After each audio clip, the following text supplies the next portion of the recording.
Alright, now we're trying feeds and speeds until we get it ready.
Alright, not bad.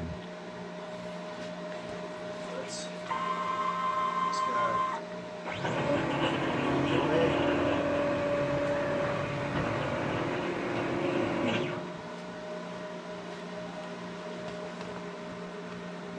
what we got here. Check that out.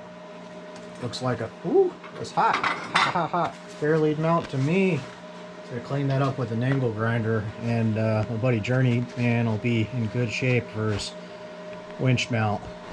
The little Lotus CNC plasma cutter really seemed to struggle with the 1/4 inch material. I don't know if it's just me not having feeds and speeds right, but I could run it at like, I think it was down to like 15 inches a minute, which is pretty slow in the at 55 amps and 70 psi, which was what was recommended for cutting 1/4 inch steel. The manual suggested 30 inches per minute as optimum travel speed. So I don't know if I could have slowed up or sped up, but got to clean that up with an angle grinder. But that looks like a fair lead mount that's not bad. So the I'll have to make a test program to see how good a cuts I can actually get with this thing, you know. But I think for making bumpers and the off-road stuff, it'll do the job all right.